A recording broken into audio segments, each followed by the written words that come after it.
Welcome back, everyone, to another episode of The Damage Report. I am John Adrola. It is Jayar Wednesday. Oh, it's about time you get the right thing. It's always off the top. First thing needs to go. This is not Wednesday. It's not The Damage Report.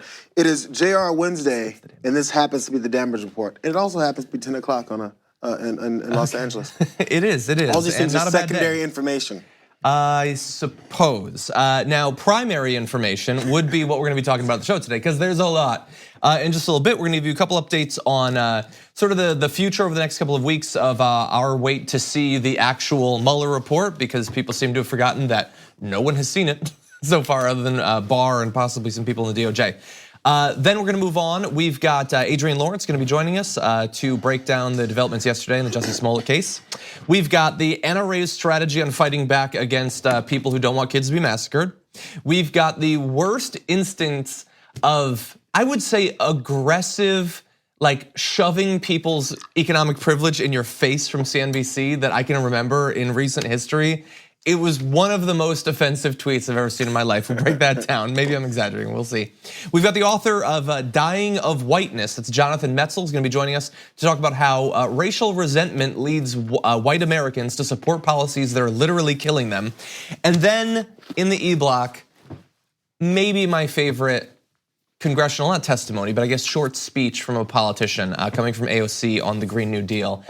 It is unbelievable, and so we're gonna be breaking that down at the end as well.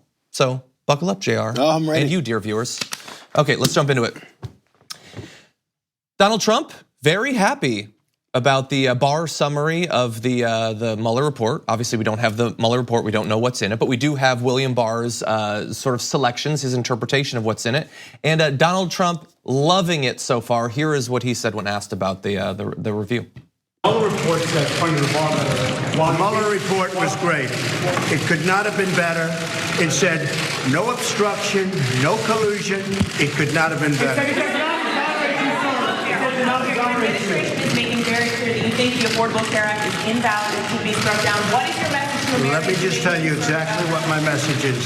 The Republican Party will soon be known as the party of healthcare. You watch.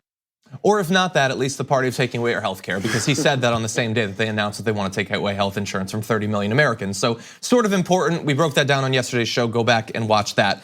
But there were a couple of interesting things there. I mean, his reaction, it was great, could not have been better.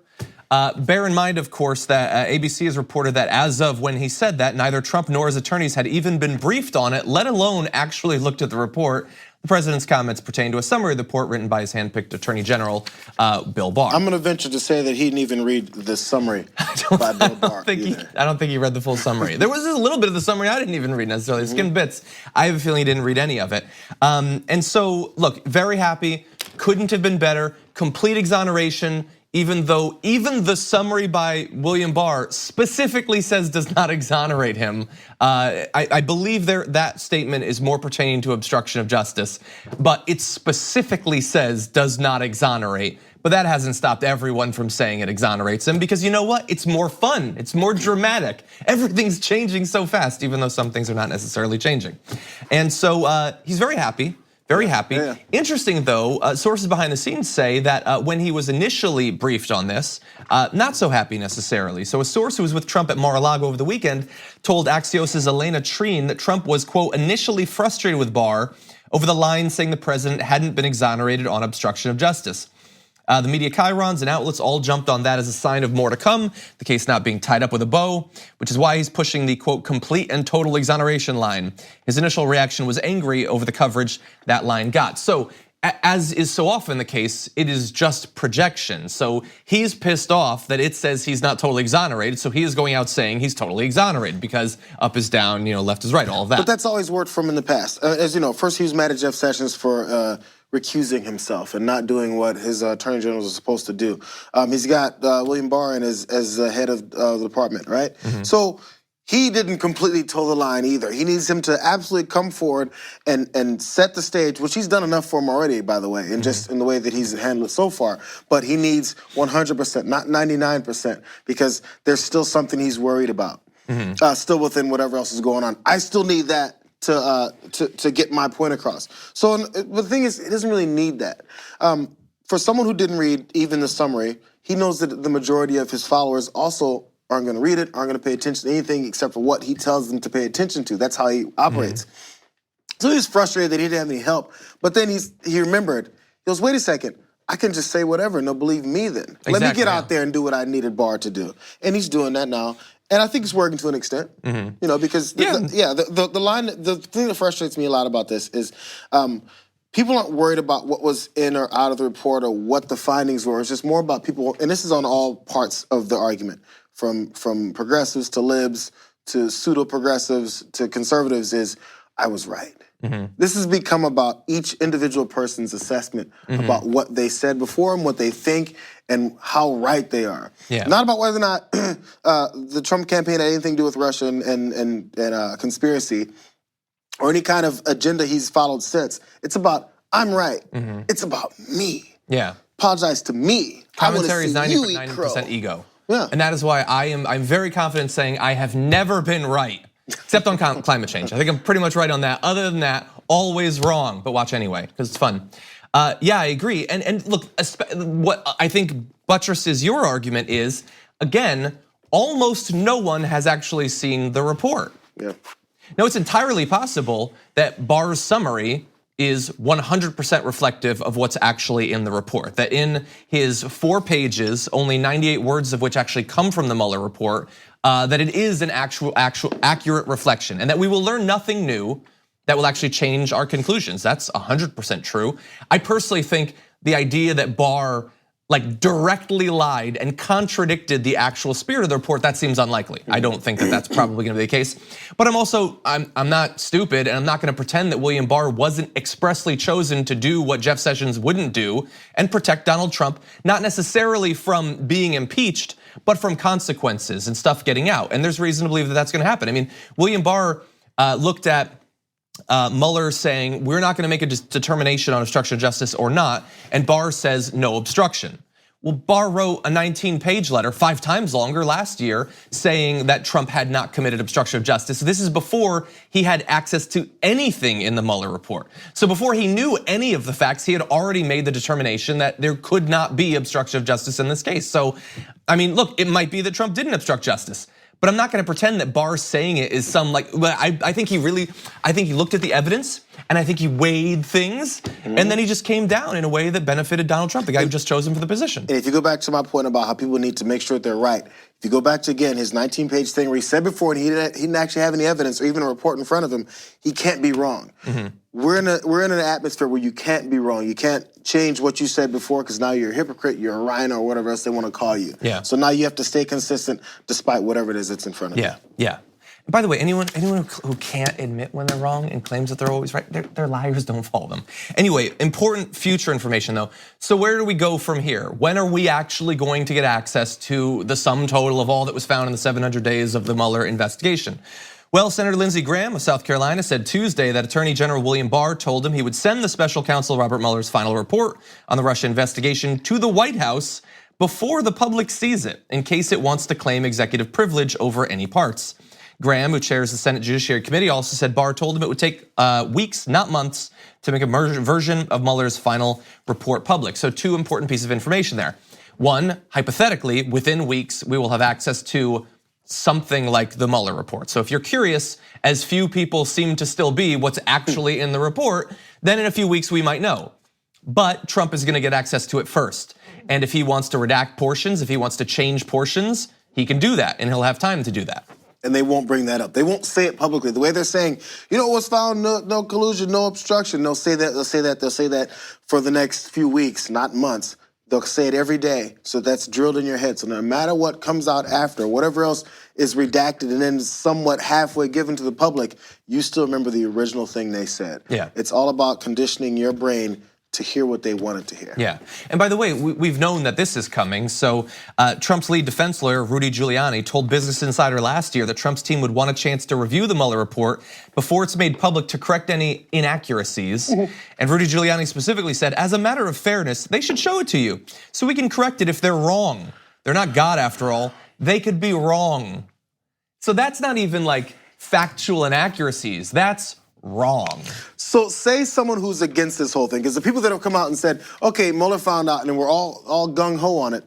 Mueller just concluded that there was no obstruction, which he didn't, and that there was no collusion. Which he apparently did. Right. So then if people who are in opposition to Trump say, you know what, there could be inaccuracies, he's probably wrong. I should get a chance to look at it so I can tell you how wrong he is. You know what people in the administration would say? Oh, you just are hell-bent on keeping this president from having any kind of success. You're gonna look in the face of the facts and say it's inaccurate? Yeah. But Rudy Giuliani can say that because in case there's a 2% part of it that don't agree with what Trump wants it to say, he can fix it. Yeah, exactly. It's okay on that side. Again, I think it's entirely possible that Barr's summary is an accurate reflection of what will be in the actual report, and that we're not going to get the Mueller report. It turns out, oh wait, he did conclude that there was collusion. I don't think that that's going to happen. But in his summary, the little bit that we got from the actual report, he doesn't say we didn't find anything that was super shady, or we didn't find anything that implied that something was going on. He says we don't have enough to actually make the case that they colluded, that there was a conspiracy, and that Trump should be taken down. Which is fine. If it's not there to be found, then they're not gonna find it, and it apparently didn't happen. But we do still need to know specifically what was going on, because there's a lot that we've learned over the past 2 years that was not addressed in that 4-page letter. People have a right to know that. So anyway, we might find out in a few weeks if there's any of the report that doesn't have a big black Sharpie applied to it. So we'll see in a few weeks. Age-old Republican line. If you didn't do anything wrong, you have nothing to hide. Exactly, and Mitch McConnell already voted earlier this week, or stopped a motion, I should say, to get the full report. And again, Donald Trump, like the executive, we just showed you the video, he said it was perfect, couldn't have been better. Well, then you don't need to improve it with a marker, do you? Anyway, we're gonna take a short break. When we come back, Adrienne Lawrence will be joining us. Jussie Smollett apparently walking free. Let's talk about that after that. We need to talk about a relatively new show called the Republic, or UNFTR. As a Young Turks fan, you already know that the government, the media, and corporations are constantly peddling lies that serve the interests of the rich and powerful.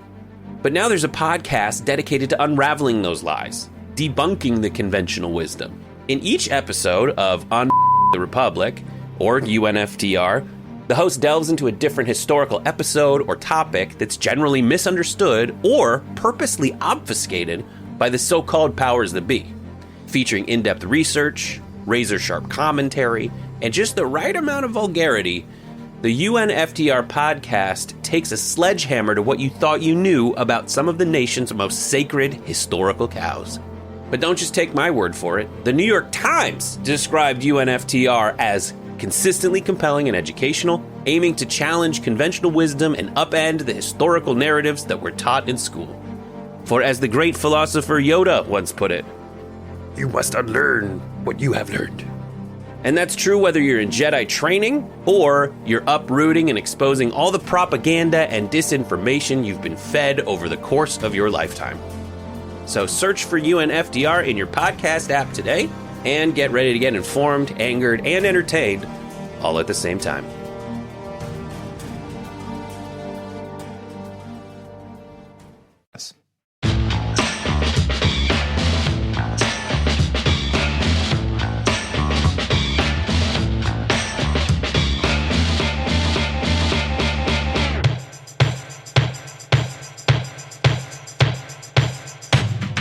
Anyone who has claimed at any point along this process that they knew what was going to end up happening in the case of Jussie Smollett is a liar, okay? Because stuff is evolving fast. And as of yesterday, all charges have been dropped against him. And joining us now to help break this down and where we go from here, attorney and contributor to both TYT and AM to DM, Adrienne Lawrence. Welcome to the Damage Report. Hi, John. Thanks for having me. Great to have you here. We could really use your expertise on this. So Chicago prosecutors have dropped all charges against him. And although they say that they still believe that he is guilty of something at the very least, what do you make of this? You know what? This is one of those circumstances where you have to look at that prosecutor's office and also that state. And the thing is, unfortunately, Illinois, it's number one in public corruption situations. It is. And for the entire country, they had 1,731 federal public corruption convictions since 1976. They lead the way. And so to see something like this go down, it's not really that shocking. The fact is they had sufficient evidence. They had a grand jury indictment. 16 felony counts. It's just someone very powerful made a phone call, and now Jussie Smollett's essentially paid $10,000 to get out of jail. So that part as well is very interesting. The $10,000, where does that actually go? And is this a normal thing that happens in cases like this? Not that there are any cases like this. Yeah, this is actually kind of special. For him to forfeit the $10,000 bond, hey man, like it's just, I think that's because that's why the state's attorney's office, when they said, considering all the facts and that he's going to forfeit the $10,000 bond, we're not going to proceed with this case anymore. It just seems like he's getting paid for it and it'll stay within the court system. Interesting. I've seen some people, so Jussie Smollett has put out a statement saying that he maintains his innocence. I had seen in advance of that people saying that he should probably just count his blessings and not say anything. Do you think that he might attempt to take this further, that he might attempt to sue the police department or someone in relation to the experience he went through? No, not to jump in, but no, I don't think he will, because he doesn't want to be in a situation where he has to prove that there's no validity to those allegations against him. It definitely seems like it's a $10,000 payment, and keep it pushing. The thing that really kind of really resonates with me is the fact that he did get a 16-count felony disorderly conduct indictment that carries 1 to 3 years in prison apiece. Wow. So he was facing 16 to 48 years in prison. Jesus. The reality is, whoever maybe made a phone call, so I speculate, it really realized that this could end up being a true miscarriage of justice. But unfortunately, that is how our system works. And if the people in the city of Chicago, if that was their conclusion as members of the jury, then that is the system and how it should work. No one should be making phone calls to get people out of jail or out of charges. But at the same time, I do appreciate the fact that 16-count felony indictment facing up to 48 years in prison is a little excessive. Adrienne, it's Jayar. Okay, so for people who don't understand how it works, so these the prosecutors dropped all charges, exonerated, closed the case, shut it down, never going to be seen or heard from again. And then apparently, because a powerful person, influential person, made a phone call. How often does this happen when, under normal circumstances, under basic judicial circumstances, does this happen where a prosecutor will drop charges? What could happen within a case that would make them, after seeing all this evidence and after all these charges being brought forward, make them say, you know, we're going to drop it, and it is legitimate? Oh, and again, I am just speculating that someone made a phone call. But in situations where a prosecutor may have a legit case against someone and there is no outside influence to get them to drop it, it might be a number of factors. For instance, maybe the charges against that individual are not that significant, or the individual has actually rehabilitated themselves, and in the interest of justice, it might be best to let them move on with their lives. Or maybe that information or that individual is providing information that is being very useful and has been helpful to other prosecutions. There are a lot of reasons that prosecutors have the discretion to not pursue charges. The problem is when prosecutors exercise that discretion to the benefit of only a certain member of society or to the detriment of only certain defendants is when we have the problem.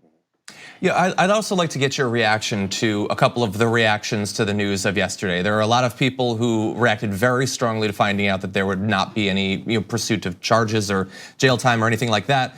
Fox News was all about it yesterday. So first of all, though, Mayor Rahm Emanuel has been going around on TV, and he had this to say. Did this all in the name of self-promotion. And he used the laws of the hate crime legislation that all of us collectively over years have put on the books to stand up to be the values that embody what we believe in. This is a whitewash of justice. So do you agree with the overall idea that this is a whitewash of justice? And I'm also curious, that particular terminology to me sort of stood out as maybe carefully selected words. What do you think about that? Oh, I definitely think the words were carefully selected, and I do not know what to think of his using the term necessarily whitewash. But I would almost assume it's in the context of the quid pro quo, I give up 10 grand and you let me go. So that's kind of what I would think in terms of maybe the prosecutor's idea of justice in that instance, but I do not know. I do understand Rahm Emanuel's his rage with this situation. because essentially, there are a lot of hate crimes going on, and he undermined it for all of the individuals and all of the marginalized members of society who the hate crimes were essentially created as legislation and passed in states to stop the things that would be going on in terms of racial injustice, whether it's religious or even gender hate crimes. And that's so important to a lot of us. So essentially, if the allegations were true, Jussie Smollett set us all back. So there's a lot of fury and rage, especially when you see a lot of hate crimes currently going down and the rise and the increase given the Trump administration and his actions allegedly having been played out just so he could get an increase in his Fox salary or be able to stay on his show for longer. Yeah. So essentially the motives, and they don't measure up with the sacrifice that we've all now had with hate crimes being undermined. And I want to talk about one other sort of, I would say, category of reactions to this. People on Fox News, Fox Business, I saw James Woods. These are people who are saying that this breaks their heart because, as you've been pointing out, people who are really targets of hate crimes might be questioned in the future. Of course, I would say that all of these people saying that have never ever cared about hate crimes before in their life. But for instance, Stuart Varney said that the judicial system has been, in his words, raped. And they're pushing for some sort of federal investigation, something along those lines. Do you believe that is likely? As I had mentioned before, Illinois, they're the #1 city in public corruption in terms of federal prosecutions of public corruption at the state level. So pretty much the federal government has been the key player in terms of oversight for the corruption that exists at the state level there. And so essentially we need to look to the federal government to right the wrongs done by the state.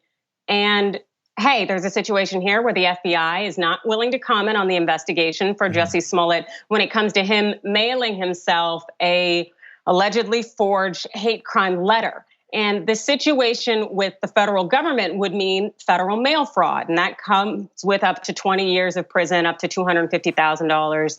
But again, the FBI won't comment on where that stands. The thing is we really need a check on the system for the system to operate correctly as it should. The problem also is that certain people have been getting passes forever, which is why we hear from these sudden commentators who give a damn about hate crimes. But the thing is, it's everybody really loses looking at this entire situation, because we do know that there has been serious years of public corruption, minorities and disenfranchised individuals being unfairly penalized or having members of law enforcement not be held accountable for misconduct. But at the same time, too, we know allegedly Jussie Smollett really set everyone back. So I think it really does tear at our strings on both ends in that our system is very broken. Well, Adrienne Lawrence, we want to thank you for joining us on the show today and breaking all this down. Thanks. We're going to take a short break. We come back, more to get to.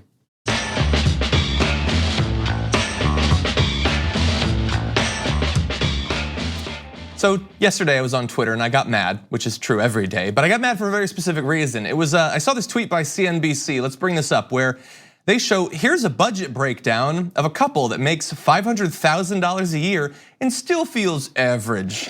And they break it down there. And so I want to break it down a little bit more and focus on a few things, because you might react as I do and say, $500,000 a year and you feel average? Okay, so Sam Dogan of Financial Samurai said this one couple shared their story, and I decided to anonymously highlight their reported expenses with a focus on why they end up feeling average even though they're such high earners. So first of all, a few of the big standout expenses right off the bat, quote unquote expenses. As you can see, they both max out their 401k plan each year and are working on paying down student loan debt. But even though they qualify as upper class, after taxes, fixed costs, childcare, and discretionary expenses, there's only $7,300 left each year to go towards other savings goals, investment accounts, or retirement funds, which again, they have already maxed out for both of them, their traditional retirement accounts. So that 401k contribution, by the way, that is $36,000 per year for them. They also pay property taxes on their $1.5 million home of $20,000 a year. Both of those things are over the poverty level in income by themselves. Now look, like I got Jayar here. Jayar, you've probably looked at houses. $1.5 million house in LA is not necessarily a very nice house, but in most parts of the country, that's like a mansion. Yeah, to you me. can. When I visited friends back in the Detroit area, way outside Detroit area actually. Now that many of them live, and I asked him how much houses were costing. I mean, my friend's doing great, and he told me how much his extremely large 2-acre property house cost him, and you couldn't get a box here for that much, right? So I get it. So in certain parts of the country, certain things cost a certain amount. But honestly, even in LA, $1.5 million for a house, you enjoy that place. You do. You're not worried about it. You're not like thinking, oh man, street cleaning is gonna come by, so I can't park my car on Tuesdays and Thursdays from 8 to 10. Like there's things that where you relax and you move on, and you can put things in your house. You can have a room for your kid to play in. You can have a room where they hang out in too. There's things that you actually still get for $1.5 million, even in LA.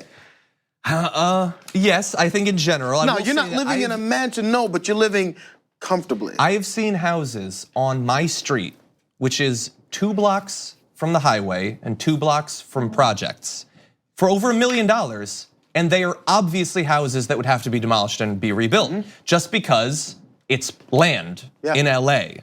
Doesn't mean you're getting. I went on Zillow, which don't do that. I went on Zillow, and the advertisements for many of these houses, they were being very clear. Oh, you're gonna have to tear all this down. Yes, you're gonna pay $750,000, but you're gonna have to pay it down.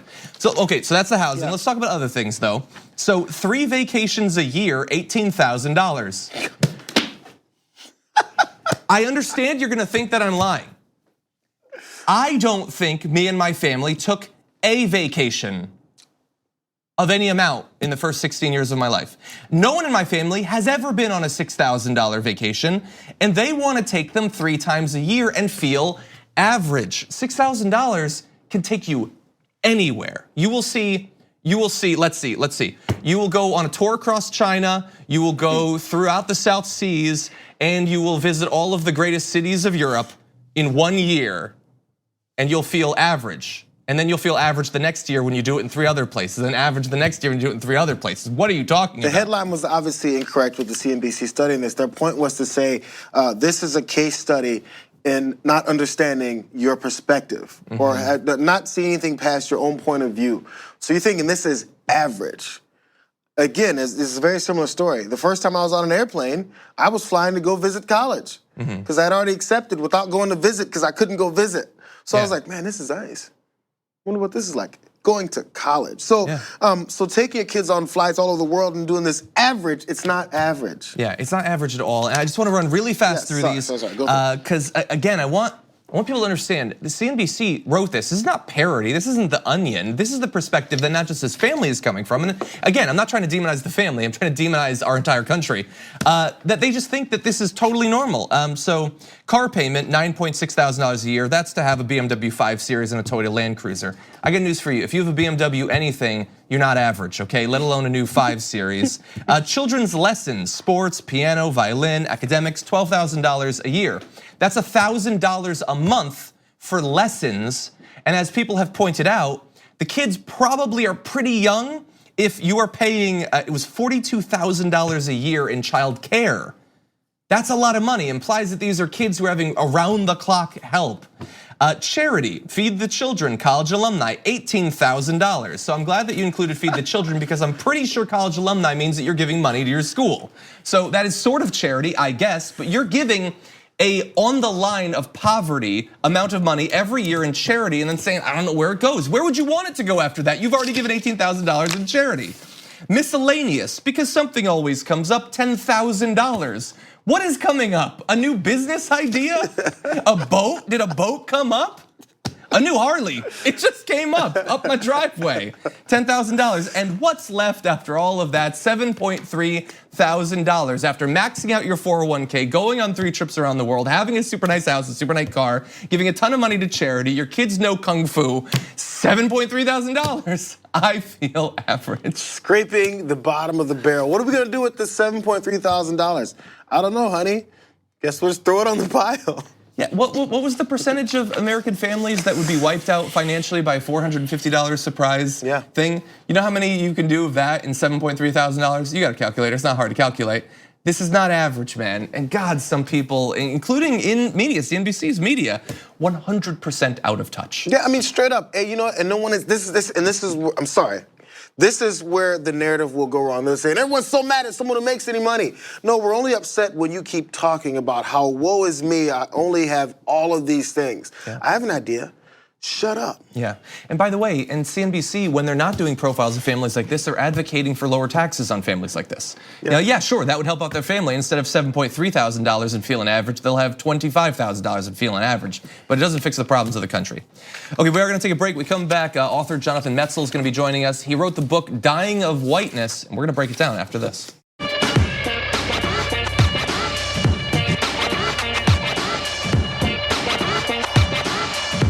We have been wondering for many years, what is the matter with Kansas? And a new book sheds some light on that. We're joined now by Jonathan Metzl, Director of Medicine, Health, and Society at Vanderbilt University, and author of Dying of Whiteness, How the Politics of Racial Resentment is Killing America's Heartland. Jonathan, welcome to the show. Thanks so much for having me, it's great to be here. Very glad to have you here and talk about this subject. So, Dying of Whiteness, what is that about? Well, it's basically a book about how the politics that claim to make America great again, and particularly white America great again, end up, if you just study the kind of aggregate effects of what's happening on the ground, end up being risk factors that make working class lives, and particularly working class white lives in some instances, harder, sicker, and shorter. I'm somebody who's from the Midwest. I grew up in Kansas City. I live in Tennessee. Excuse me. And basically what I did was just started tracking what happens if you live in a state where you block the Affordable Care Act and don't allow for the expansion of services, or you let a lot of guns in, or you have massive tax cuts that help really wealthy people but end up cutting roads, bridges, and schools to everyday people. And it turns out that those policies themselves are as dangerous to working class people as are man-made risk factors like asbestos or secondhand smoke. And the irony of the book is that the greatest drop in life expectancy in some of those instances were among the white working class voters who were supporting these GOP politics in the first place. So that was a great preview of some of the specific policies. So let's talk about what you found. So you spent years going to these areas of the country and talking with people. And what are some of your explanations as to why people continue to support the policies that in your words are literally killing them?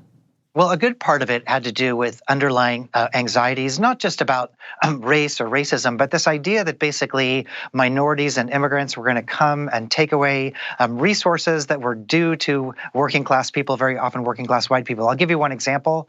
I did about 2 or 3 years of research in Tennessee around the time that the state was debating whether or not to adopt the Affordable Care Act and the resultant Medicaid expansion.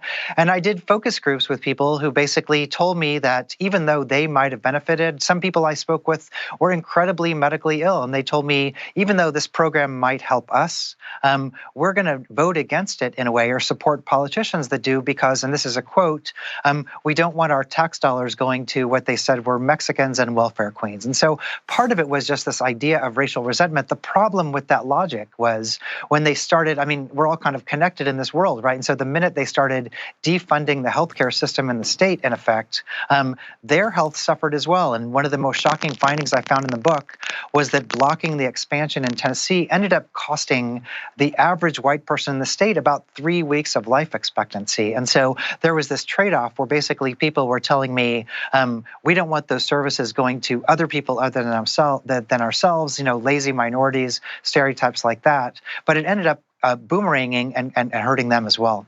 So one of the most interesting things is that, so you're giving examples of how racial resentment can lead to these outcomes in particular states, but that you're not saying that it necessarily says anything on the individual level about feelings of personal, individual level racism. So how do you differentiate between those two things? That's exactly right. In other words, I make very clear in the book that probably a minority of people I spoke with expressed some kind of overt racism, and most of the people, I have to say, were not thinking about that. They weren't racist as far as I could tell. The issue, the big risk factor, it was about the policies, not the people. In other words, if you elected a politician whose policies were based in, for example, taking a lot of resources to try to block immigration in your state, taking away a lot of money that was going to pay for infrastructure and taking that money and using it for tax cuts for wealthy people and defunding, infrastructure, the schools that your kids attended, factors like that. So part of what I argue in the book is that these policies were based in a kind of underlying anxiety about race in America. And the risk factor wasn't whether or not you yourself had that attitude. It was whether you lived in a state that had those policies that ended up affecting your health. And I think probably the most tragic part of my research for me was these were disastrous consequences. I also studied Kansas, for example, where people rallied around this massive tax cut that defunded infrastructure across the state, and it collapsed the state. It lost all of its credit rating and factors like that. But instead of saying, gosh, what's the matter with Kansas? We don't want to replicate that. All of these disastrous policies ended up becoming the framework for policies that are now being furthered at the national level by the Trump administration. And so in a way, these were the canaries in the coal mine for nationalized policies. So one final question I think is important to ask you. So how do we fix this? Well, part of what I argue, people ask me when I wrote this book, what are we going to do to change Trump voters' minds? And, I don't want to go change people's minds. That wasn't my goal. I did come away from this project thinking that actually conservative working class voters should be asking more of their politicians. In other words, part of it is to say change has to come from within. I think it's fair to say I'm a Republican, but also I want better health care. I want better roads. I want better schools. And that promise isn't being delivered. So part of this is about the demand, basically what conservative voters are asking for from their elected officials. And the other part I learned is just there's a lot of messaging that I think that Democratic candidates need to pay attention to if they want to reach people in America's heartland, that these topics that they're wading into, like Medicare for all or gun control, things like that, there are long histories. And so part of what I do in the book is I say there's a long history here. And if you want a message in middle America, you better pay attention to the debates you're stepping into the middle of. Yeah, and both that messaging and also the long history. This is not a new thing, obviously, as you point out in the book. More reasons why people need to take a look at this so they can understand not just how we got here, but where we might go from here. And so, That's Jonathan, exactly right. I want to thank you for joining us. The book is Dying of Whiteness, How the Politics of Racial Resentment is Killing America's Heartland. Thank you for joining us today on The Damage Report. Anytime, thanks so much. We're gonna take a quick break. We come back, AOC delivers an address on the Green New Deal on the floor of Congress, and it is one of my favorite speeches from a politician ever. We're gonna show you why after this.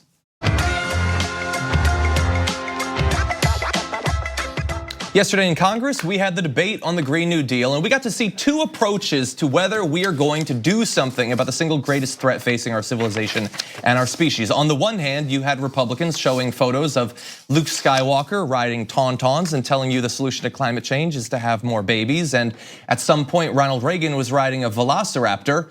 And then on the other hand, you had AOC saying this. The concern of the environment as an elitist concern. 1 year ago, I was waitressing in a taco shop in downtown Manhattan. I just got health insurance for the first time a month ago. This is not an elitist issue. This is a quality of life issue. You want to tell people that their concern and their desire for clean air and clean water is elitist? Tell that to the kids in the South Bronx, which are suffering from the highest rates of childhood asthma in the country. Tell that to the families in Flint whose kids have their blood is ascending in lead levels. Their brains are damaged for the rest of their lives. Call them elitist. You're telling them that those kids are trying to get on a plane to Davos? People are dying. They are dying. And the response across the other side of the aisle is to introduce an amendment 5 minutes before a hearing in a markup. This is serious. This should not be a partisan issue. This is about our constituents and all of our lives. Iowa, Nebraska, broad swaths of the Midwest are drowning right now, underwater. Farms, towns that will never be recovered and never come back. And we're here and people are more concerned about helping oil companies than helping their own families? I don't think so. I don't think so. This is about our lives. This is about American lives. And it should not be partisan. Science should not be partisan. We are facing a national crisis.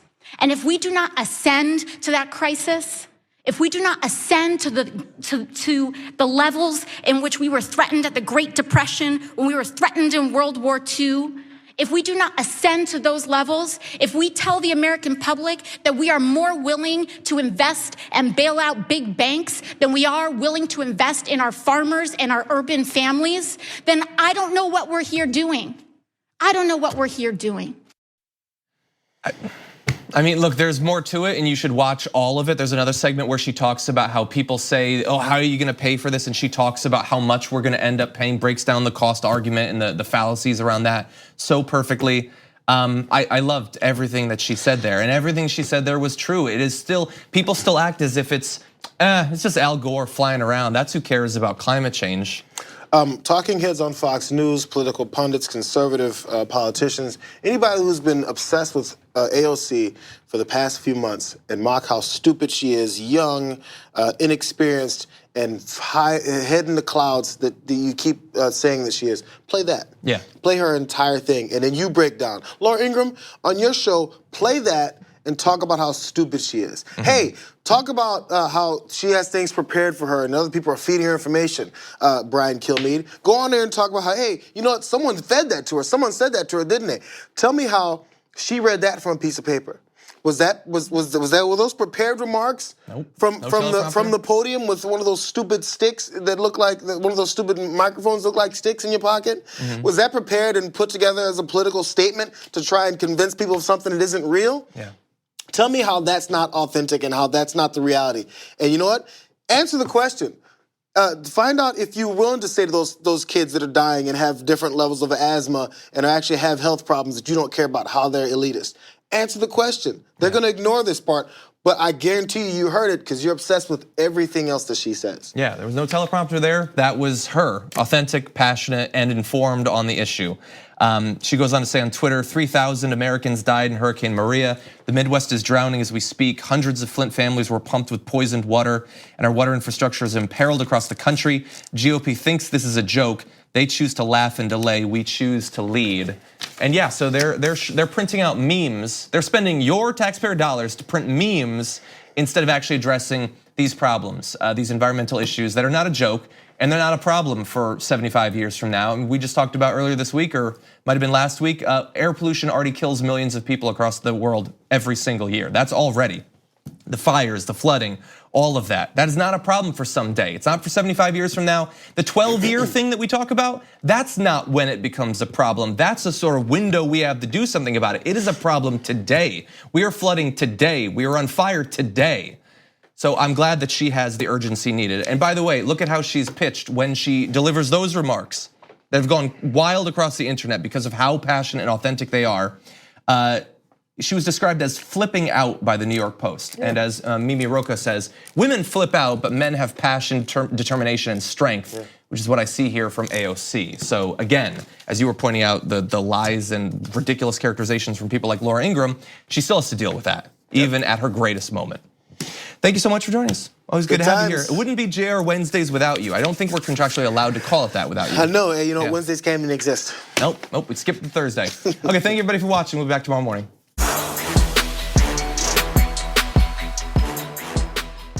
Thanks for listening to the full episode of The Damage Report. Support our work, listen ad-free, access members-only bonus content, and more by subscribing to Apple Podcasts at apple.co/TYT. I'm your host, John Adarola. I'll see you soon.